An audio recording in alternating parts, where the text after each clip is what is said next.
Olá, nós somos do Ministério Público do Estado do Amazonas e nós estamos aqui para trazer alguns esclarecimentos a respeito da Lei Maria da Penha, sobre a proteção, a justiça que essa lei traz para as mulheres que sofrem algum tipo de violência doméstica, informações importantes sobre medidas protetivas, apoio jurídico, formas de denunciar, canais de denúncia. E para isso nós estamos aqui com 2 promotores de justiça do Ministério Público do Estado do Amazonas, doutor Davi Câmara. Muito obrigada, doutor Davi, por sua presença. E também a doutora Márcia Oliveira. Obrigada, doutora, por sua presença.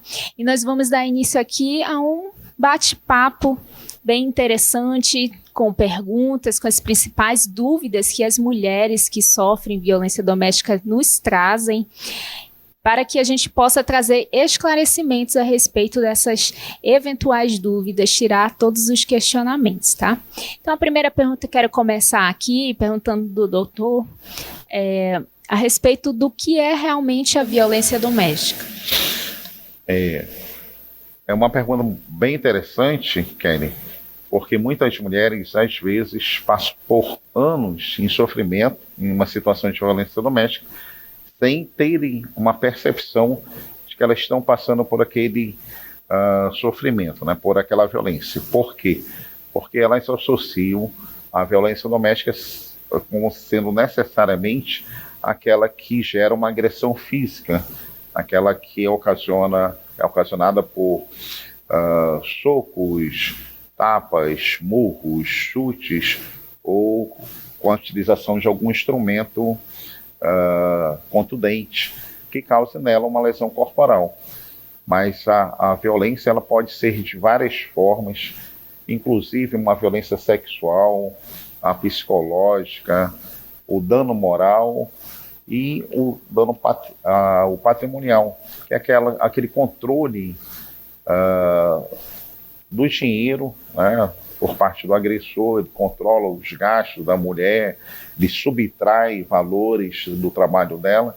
Isso também é considerado pela Lei 11.340 de 2006, violência doméstica.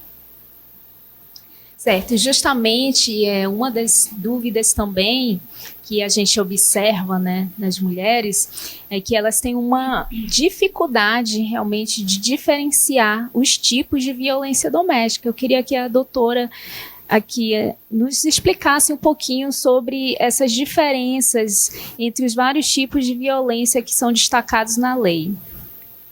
Excelente pergunta, Kelly. Deixa eu me apresentar, cumprimento todos e a todos que nos assistem, agradeço o convite do NUPA. Eu sou Márcia Oliveira, como já foi falado, sou titulada 65ª Promotoria de Justiça, com atuação junto ao 2º Juizado especializado no combate à violência contra a mulher. Bom, respondendo à pergunta, como o doutor Davi já colocou, não é só violência física que é violência doméstica. Há outras formas de violência que dificilmente a mulher percebe. Muitas delas a mulher tem dificuldade, inclusive, de perceber que a violência está acontecendo. A violência psicológica, que são aquelas humilhações, perseguições, ridicularizações da mulher, feitas pelo seu companheiro, pelo seu pai, pelo seu irmão, nessa situação de ambiente doméstico ou familiar, num contexto de família. A violência psicológica, que vai muito além do estupro. A violência sexual pode ser quando a mulher é obrigada a se deixar filmar mantendo a relação sexual, ou quando aquele vídeo que ela aceitou fazer consentidamente é exposto a outras pessoas, isso ela não aceitou que acontecesse, quando essa mulher é obrigada a abortar ou até mesmo a engravidar. Então é um leque amplo de formas de violência. Há também a violência patrimonial, como foi colocada aí pelo doutor Davi, a violência moral, que são aquelas ofensas muitas vezes normalizadas entre os casais. Ser ofendida não é normal, ser xingada, e essas agressões, numa das vezes, a grande parte dessas agressões, inclusive, acontecem na presença de crianças, dos filhos, e é uma situação de normalização social que não pode mais ser aceita.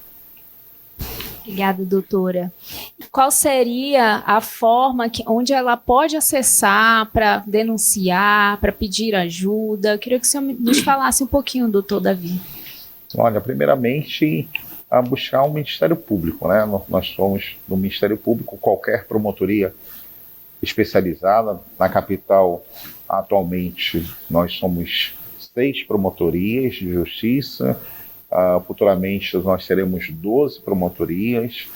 E também existem outros órgãos nacionais, o Disque 180, o Disque 100, o Disque 127, a Delegacia de Polícia também, as DEANs, e também a nossa ouvidoria. Então, são órgãos de acolhimento que podem ajudar a mulher em caso de situação de violência doméstica. Certo. A próxima dúvida é como que essa denúncia pode ser feita, né? Sei que vocês já falaram a respeito desses principais canais, né? Mas surgindo ali ainda alguma dúvida, como que essa pessoa ela pode fazer uma denúncia anônima ou ela tem que realmente falar aí pessoalmente, falar o seu nome, ou alguém pode fazer essa denúncia no caso de ver alguém passando por algum tipo de violência, como é que seria? Essa é uma situação bastante peculiar. Muitas mulheres, às vezes, elas não têm aquela coragem ainda para ir buscar essa ajuda. Mesmo assim, parentes, vizinhos, amigos podem fazer esse registro de aquela mulher estar sofrendo uma violência doméstica na sua residência ou de um ex-companheiro, e sempre ser necessário fazer a identificação dessa pessoa que está registrando. Então, a própria vítima, se tiver esse empoderamento, ela pode buscar aqueles órgãos, tá, Kelly, que já colocamos como ligar, mas qualquer pessoa, e não precisa ser nem da família, pode ser um colega, uma amiga, o vizinho, um colega de trabalho, pode fazer o registro para tentar resgatar essa mulher desse sofrimento. E onde pedir essa medida protetiva, doutora? Há diversos órgãos que podem ser acionados numa situação de violência doméstica. E aí a gente, como o doutor Davi já colocou, o Ministério Público possui hoje 6 promotorias e vai ampliar a quantidade de promotorias. Podemos recorrer ao Ministério Público. A população já, por uma disseminação da informação, já procura normalmente as delegacias de polícia. E se essa mulher, no feriado, no final de semana, não conseguir acessar uma delegacia especializada, ela pode ir nas delegacias comuns do bairro, da sua região. Ainda o governo do estado lançou a delegacia virtual, então ela pode fazer o registro da ocorrência, inclusive pelo aparelho celular, e o site vai ficar aí no slide para as mulheres que assim quiserem fazer a denúncia pela internet. E também a Defensoria Pública também acolhe vítimas de violência doméstica no telefone próprio, pelo Nudem. Vai ficar aí no slide também o contato para que essa vítima acione e peça ajuda. A próxima dúvida muitas mulheres perguntam, eu preciso levar um advogado na hora de fazer a denúncia, na hora de pedir uma medida protetiva, tem essa necessidade? Kelly, antes de responder essa pergunta, eu vou fazer uma explicação que eu acho importante. As medidas protetivas são medidas que existem para assegurar a integridade física e psicológica dessa vítima. Então, ela pode pedir as medidas, como foi colocado, alguns órgãos, e essa medida permitirá que o agressor seja afastado de casa, por exemplo, permitirá que esse agressor não fale mais com ela, não mantenha contato nem através de uma pessoa, nem através de rede social. Então, afastando esse agressor de qualquer tipo de contato com a vítima, e existem outras medidas também de proteção a essa vítima, já vai lhe dar uma paz. Como que a mulher consegue essa medida? Essa medida pode ser conseguida diretamente procurando os órgãos competentes, não precisa de advogado. E os órgãos funcionam, inclusive, nos horários comerciais, de segunda a sexta-feira, e fora desses horários ela pode procurar as delegacias da mulher, inclusive também fazer aquele pedido, caso disponha de internet, pelo celular, através da delegacia virtual. Não precisa de advogado. O procedimento é extremamente acessível e desburocratizado. E quem deve sair de casa no caso de haver uma medida protetiva, doutor? Olha, essa pergunta é bem interessante, né? Porque nós precisamos fazer uma ressalva, que como a doutora Márcia já explicou, as medidas cautelares, elas são de proteção de urgência. Então, no momento que a mulher faz o requerimento, né, que o juízo tem um prazo exíguo, ou seja, bem rápido, para avaliar e deferir, conceder aquela medida protetiva de urgência, o agressor ele é afastado do convívio. Então, primeiramente, é o agressor que sai da residência, né, do convívio familiar, se houver. Se for um ex-companheiro, um ex-namorado, né, que não resida no mesmo ambiente, ele vai ficar impedido de se aproximar da residência, do local de trabalho e dos locais que ela frequenta. Agora, a medida protetiva, ela não pode ser utilizada e ela não deve ser utilizada para decidir a separação de bens do patrimônio. Essa separação de bens, mesmo que o agressor saia primeiramente, né, para resguardar a integridade física, psicológica e emocional da vítima, posteriormente se fará necessário o ajuizamento na vara da família, do juiz competente, para decidir essas questões patrimoniais. Em quanto tempo as medidas protetivas elas são deferidas? Essa é uma preocupação de muitas mulheres, né? Vai demorar muito ou eu posso já ter essa medida de imediato? A senhora pode me responder, doutora? Respondo sim. É preciso que as mulheres saibam que as medidas protetivas, como foi colocado, são medidas que saem de uma maneira bastante rápida para proteger essa mulher.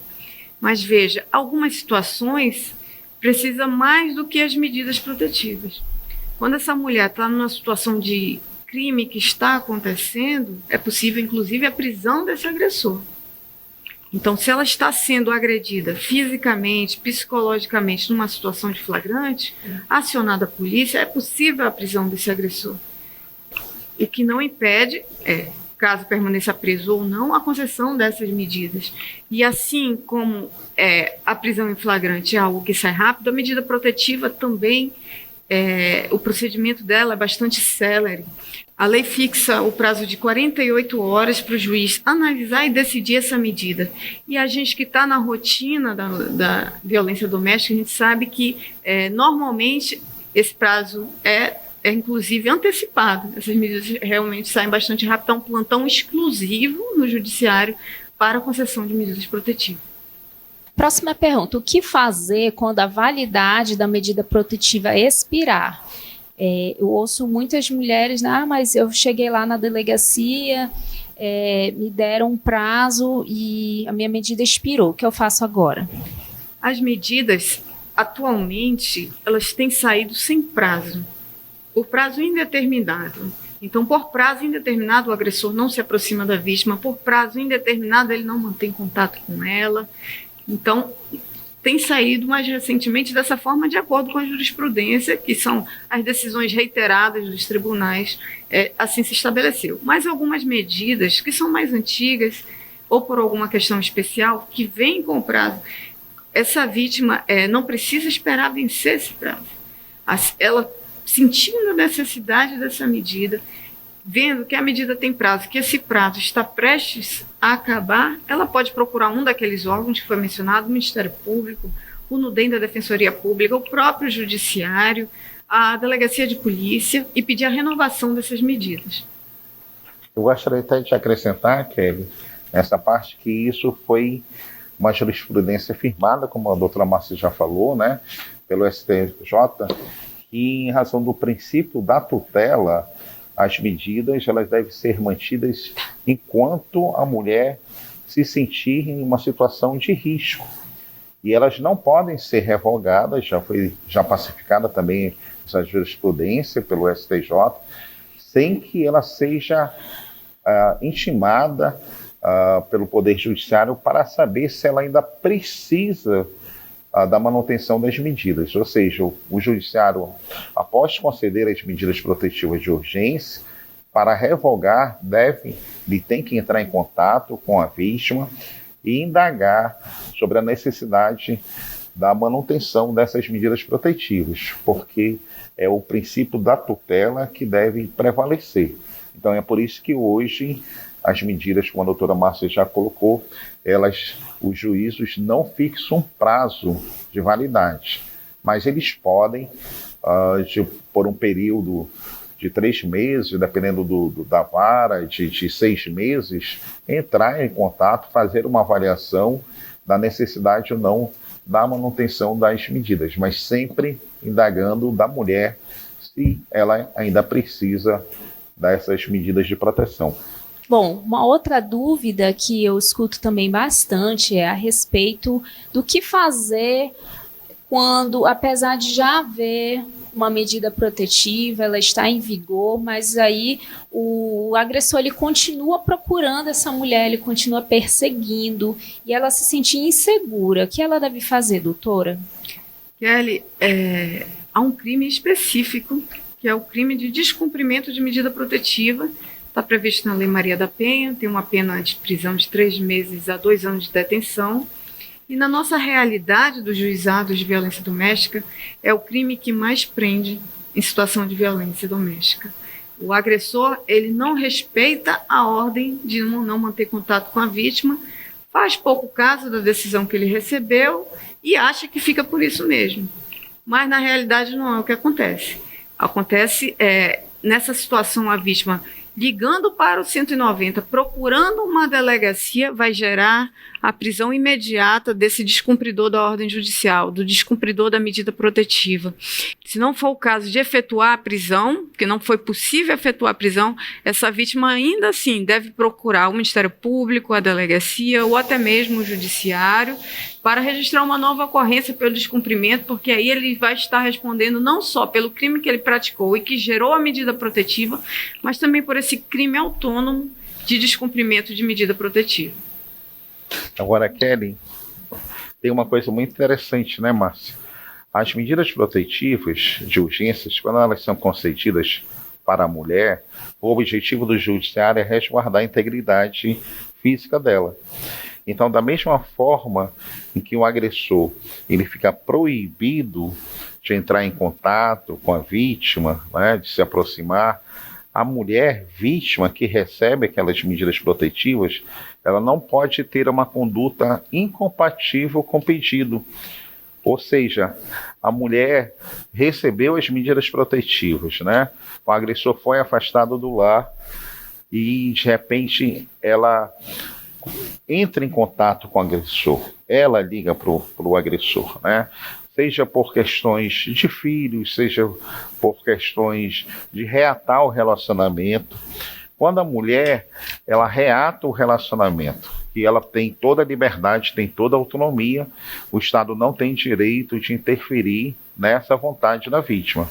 Mas quando ela reata o relacionamento, ela deve procurar o judiciário para informar que ela reatou o relacionamento e não precisa mais.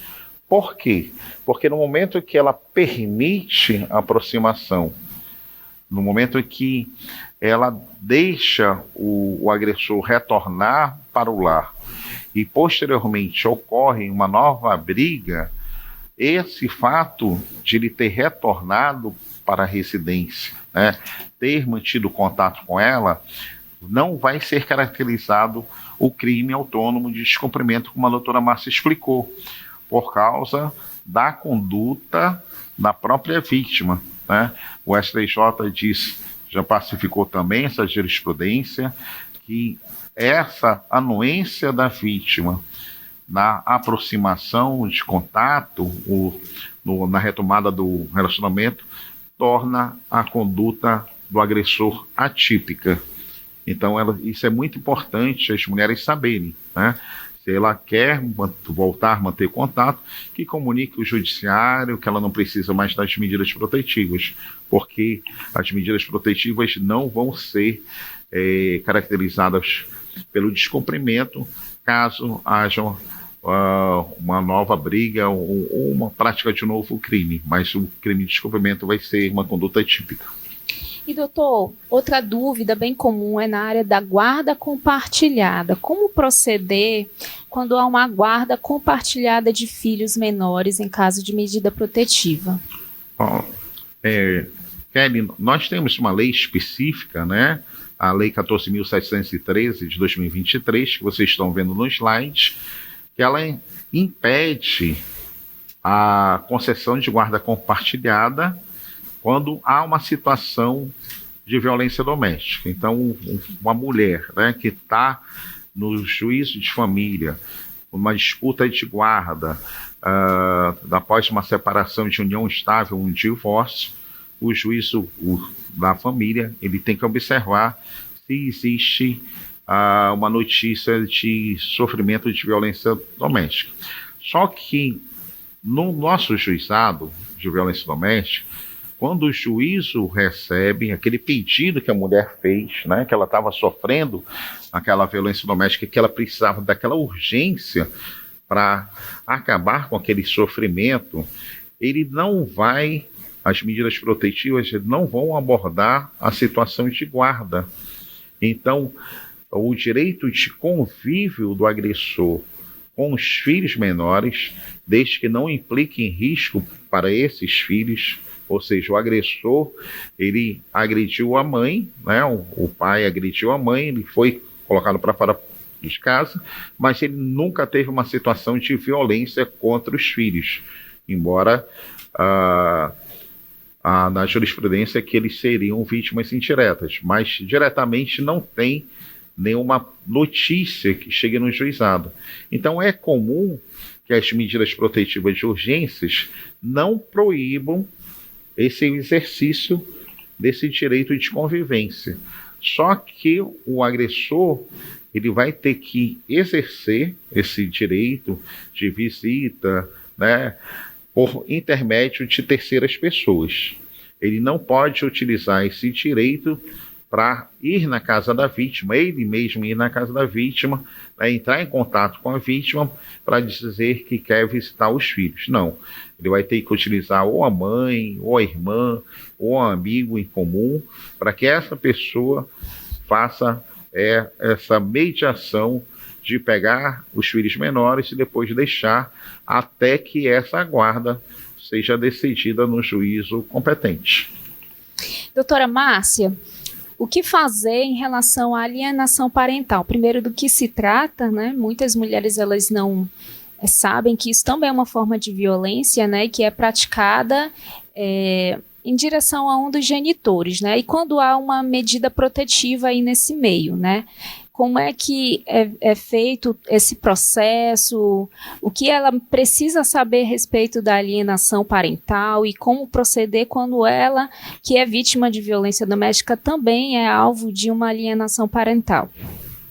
Kelly, quando a situação de um casal que se desfaz, vou colocar a situação mais comum, que é um casal que se desfaz com violência, normalmente isso repercute de várias maneiras. Então, aquele pai que foi obrigado a sair de casa por uma ordem judicial em razão da medida protetiva, não é raro que esse homem, quando encontra seus filhos, fale mal dessa mãe, né? E aí coloque coisas na cabeça das crianças, dos adolescentes, dos filhos em comum. A alienação parental é essa manipulação que os pais, o pai ou a mãe separado faz na cabeça dos filhos, colocando essa criança, esse adolescente contra o pai ou contra a mãe. Essa é uma forma de afastar, de falar mal da mãe, falar mal do pai, que infelizmente acontece e é muito frequente nas questões de família. Quando acontece com a mulher, né, esse agressor saiu, teve contato com os filhos, ofendeu a mãe, falou mal, manipulou, influenciou negativamente essa criança, esse adolescente contra a mãe, fez aquele inferno na cabeça da criança.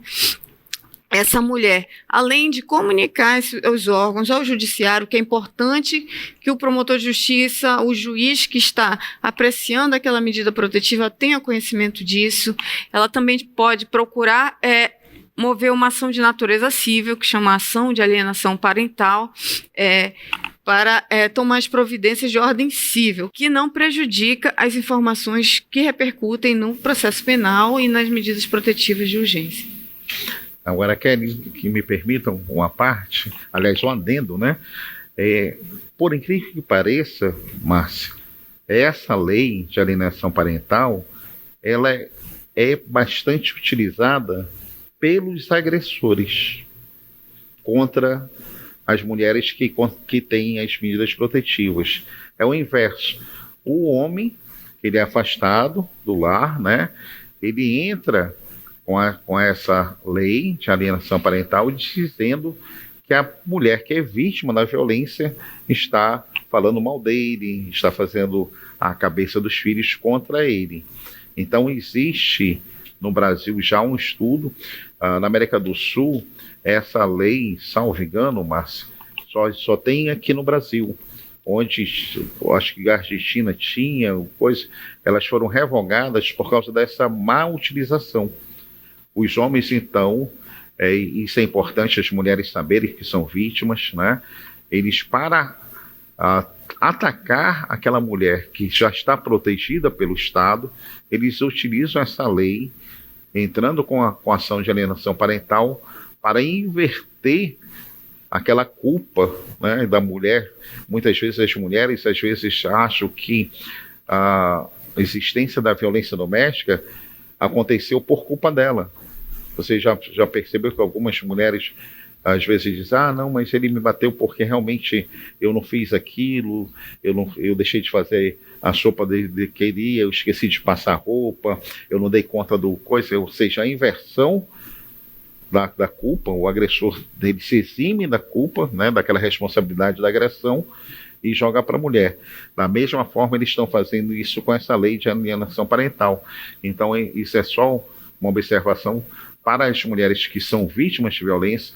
Caso vocês também, né, sejam vítimas de uma ação feita pelo agressor contra vocês, procure o Ministério Público para a tomada das providências cabíveis e proteção de vocês. E, doutor, fazendo uma conexão com isso que o senhor está falando, que o homem utiliza, né, o conceito da alienação parental para praticar mais violência contra a mulher, no caso, se a mulher precisa se mudar de local por uma questão mesmo de proteção à sua vida e dos seus filhos menores, e essa mudança ocorre sem o consentimento do genitor que praticou a violência, isso pode ser considerado uma alienação parental? Justamente isso, né? Olha, que excelente exemplo que você deu. É uma das formas, são várias formas que os agressores se utilizam. A mudança de domicílio de uma mulher que é vítima de violência e não tem segurança para permanecer, ela pode ser concedida até judicialmente. Inclusive, Márcia, se ela é servidora pública, a justiça pode fazer uma transferência ex officio dela para outra cidade, para outro estado, se for necessário, sempre com o objetivo de resguardar a segurança dela, a integridade. Então, essa mudança de domicílio da mulher, né, que no local para onde ela for, ela vai ter preferência das escolas para os filhos menores, né, o juízo pode conceder. Existe uma lei específica do auxílio aluguel também, o juízo pode conceder, o Estado, no primeiro momento, vai pagar um valor específico para ela poder alugar um imóvel para sua moradia, enquanto aquelas situações que eu já falei antes, né, situações patrimoniais, de divisão de bens, não se efetiva no juízo competente.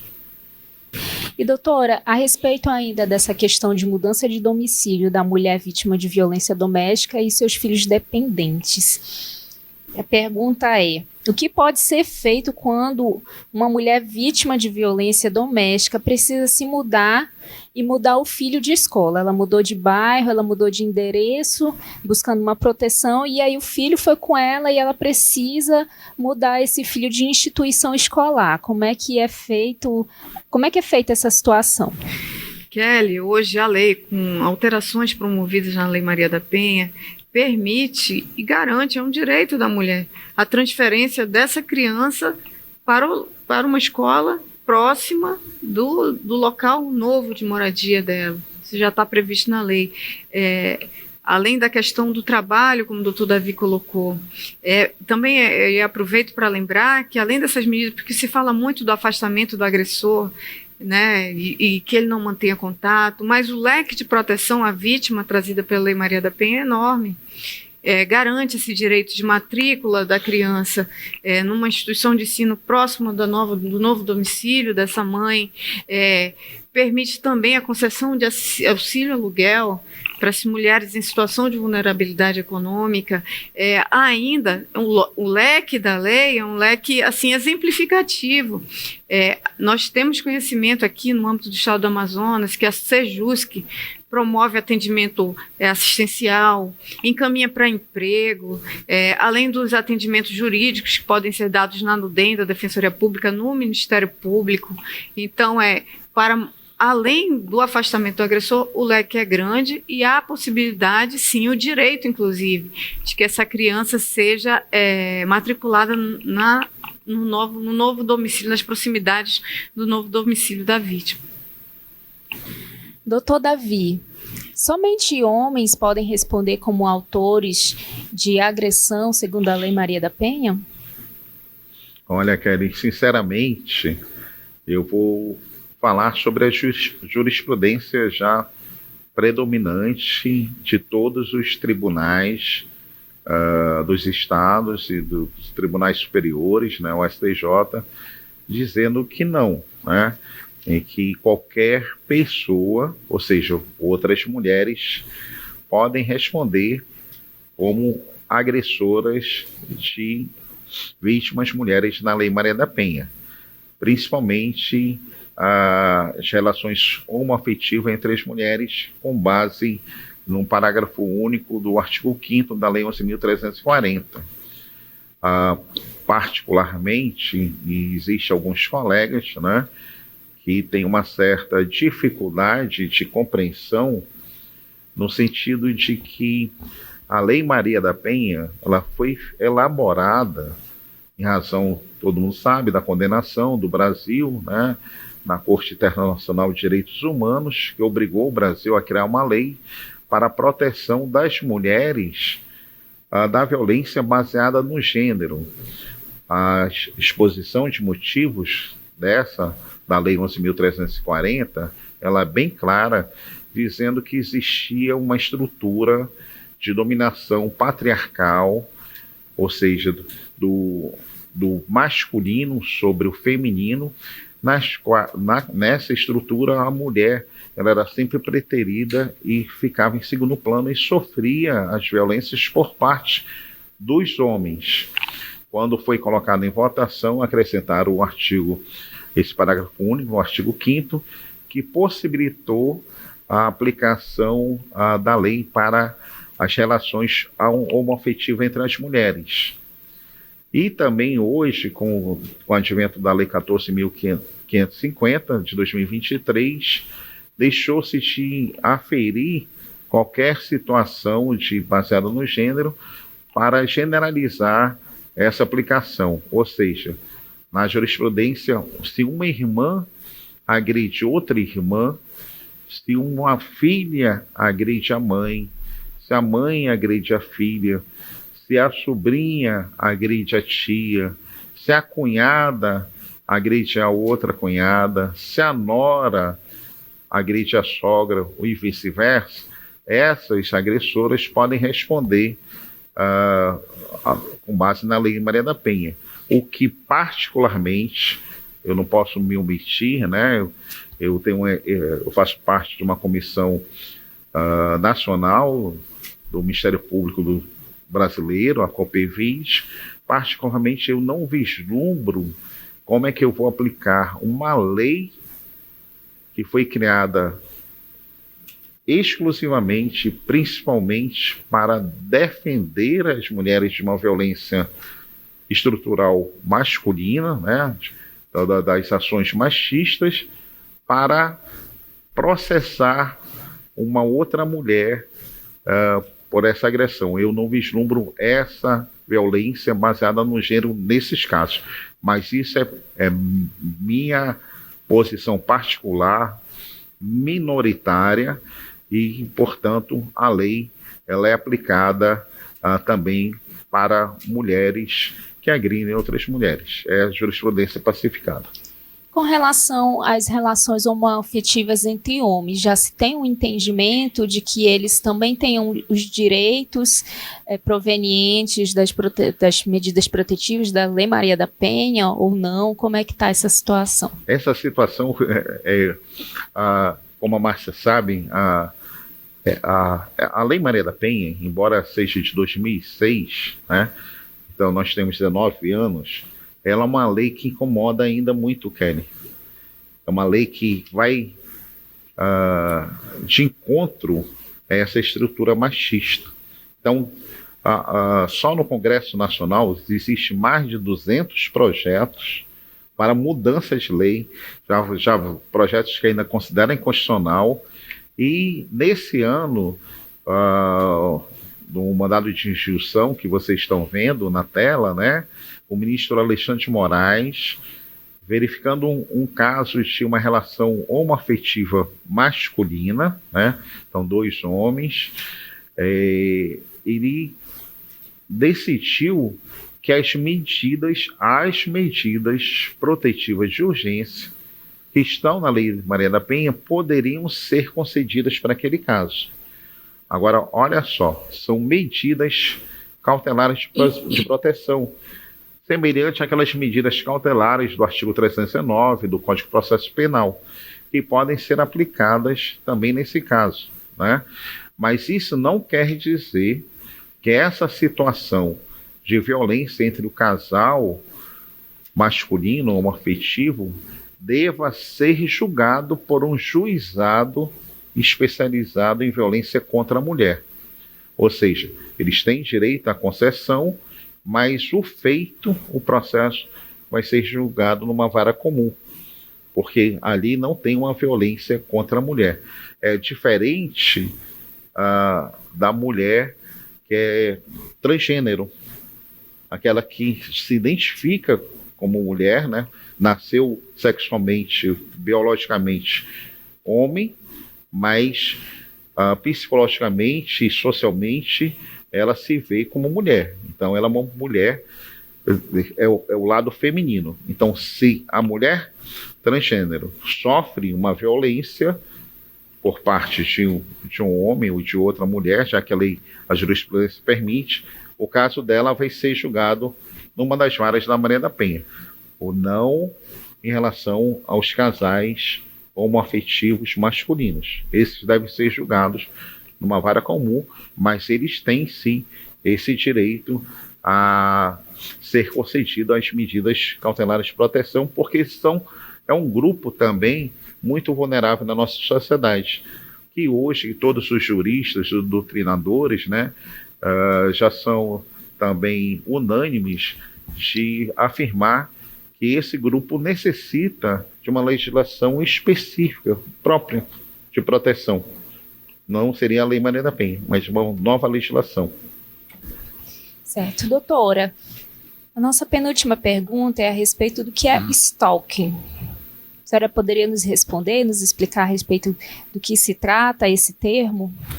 Stalking é a perseguição reiterada, que acontece normalmente quando o autor da violência doméstica não aceita o fim do relacionamento e passa a perturbar aquela vítima de diversas maneiras, acreditando que com isso ela vai ceder.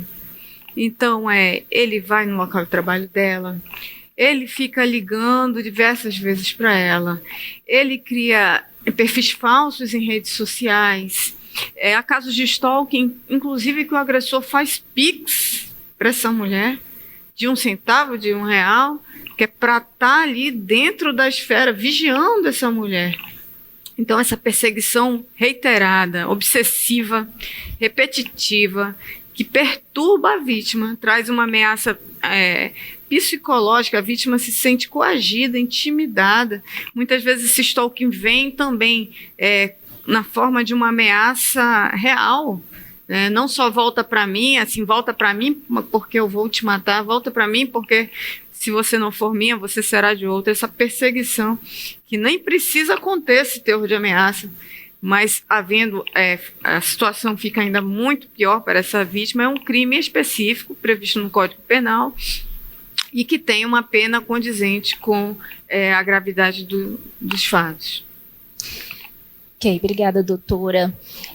Bom, eu ouço também uma pergunta bem comum, né, das mulheres, na verdade soa até como um desabafo, né?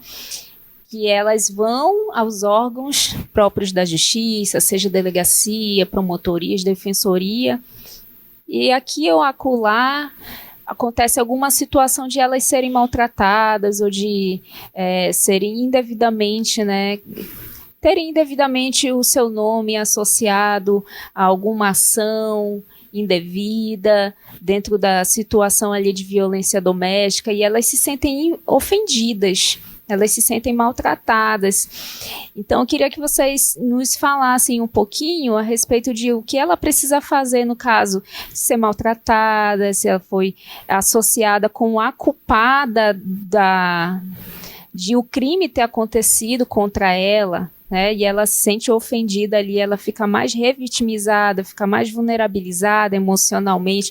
Como que ela pode proceder diante de uma situação dessa onde ela foi pedir ajuda em algum órgão da justiça e ela se sentiu destratada? Kelly, a sociedade, o entendimento da lei caminha a passos lentos. É normal. Infelizmente, é comum que se reproduza nos órgãos, nas instituições, o que se vive na sociedade. Então, hoje, já existe no judiciário um protocolo para o julgamento de gênero, que é um atendimento diferenciado, uma apreciação diferenciada desses processos para atender devidamente essa mulher, mas ainda não existe no âmbito, por exemplo, das polícias. E essa mulher que reclama, por exemplo, para você, está na capital, onde se presume que há uma estrutura melhor, que os profissionais têm uma capacitação adequada. Aí você pensa naquela mulher que está no interior, está nos rincões da Amazônia, do Amazonas. Como que essa mulher vai ser devidamente atendida? Né? Infelizmente, depende da sorte de encontrar um bom profissional, que existe, né? Mas existem aqueles que não sabem ainda tratar a matéria, embora sejam da polícia e de outros órgãos de atendimento à mulher. Caso haja um mau atendimento a essa mulher, dentro de cada órgão há um setor especializado para a mulher fazer essa reclamação. No Ministério Público nós temos a ouvidoria, inclusive a corregedoria, se for o caso. Há também a ouvidoria do Tribunal de Justiça do Amazonas, a ouvidoria da Controladoria Geral do Estado, de forma que essa vítima, se não teve aquele atendimento adequado num primeiro momento, ela procure esses órgãos e assim seja devidamente atendida. Você tem algo a acrescentar, doutor, a respeito desse aspecto? Esse mau atendimento, Kelly, é considerado como se fosse uma violação institucional, uma revitimização da vítima, mas pelas instituições.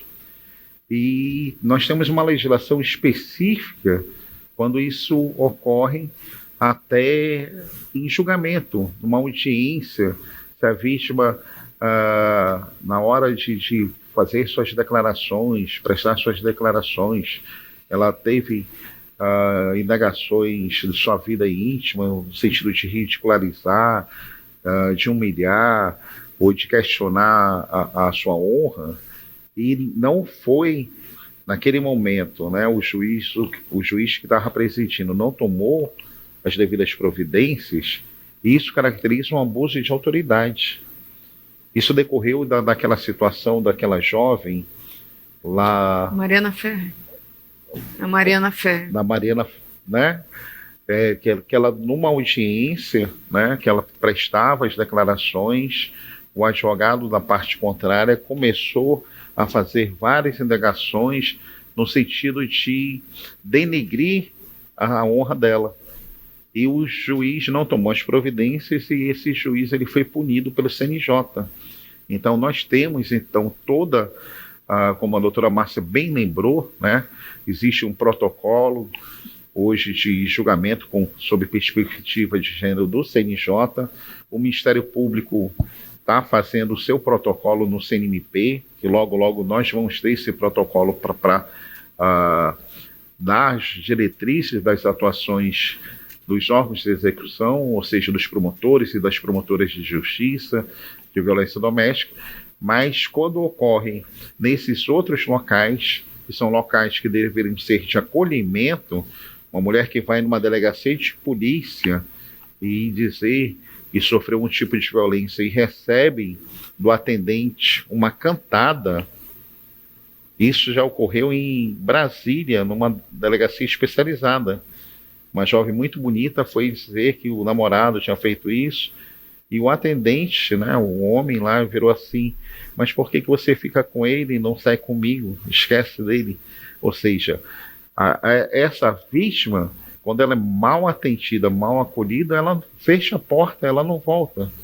E nós temos sim, através desses órgãos que estão na nossa tela, né, fazer essa denúncia para que essas pessoas, se sejam servidores, sejam agentes públicos, eles sofram as punições adequadas. Porque desculpa te interromper, só fazer um adendo. É que esses processos e inquéritos relativos à violência doméstica são sigilosos. Então, já aconteceu algumas vezes da vítima chegar com uma mídia numa delegacia, ou entregar a um policial, ou até mesmo no judiciário, e aí com o conteúdo dela nua, ou mantendo relações sexuais, e essa mídia ser disseminada, divulgada. Então, é uma dupla violação aí ao dever de manter o sigilo que compete ao profissional que está atendendo essa vítima, e também a violação, mais uma vez, uma super revitimização agora com o carimbo do Estado sobre essa vítima, que já está ali constrangida por ter sido violentada psicologicamente ou fisicamente e ainda sofrer a humilhação por parte de agentes do Estado. Doutores, quero agradecer a presença de vocês, agradecer os brilhantes esclarecimentos a respeito dessa lei, seus desdobramentos. Nós queremos deixar aqui o nosso contato, os nossos canais de contato, onde você pode entrar em contato com a gente do Ministério Público, através da ouvidoria do Ministério Público, também através do NUPA, o Núcleo Permanente de Autocomposição do Ministério Público, onde nós desenvolvemos um projeto chamado Acolhendo Vozes, que tem por objetivo acolher essas mulheres vítimas de violência. Nós trabalhamos dentro da linha da justiça restaurativa, que é uma linha de ali acolher a vítima, atender às suas necessidades, encaminhar para os órgãos devidos de atendimento, para tratar das questões específicas. Então é uma justiça que está ali mais próxima da comunidade, né? Que não está ali olhando só a questão da punição do agressor, mas principalmente olhando ali para o suporte que essa vítima precisa também nos bastidores, após já ter ali a sua medida protetiva. Então está aqui na nossa tela os nossos contatos, onde você pode nos procurar pedindo algum auxílio, tirando alguma dúvida. Nós queremos agradecer a você por estar assistindo essa videoaula. Esperamos que ela tenha sido muito benéfica para o seu conhecimento, para repassar também esse conhecimento para outras mulheres. Muito obrigada.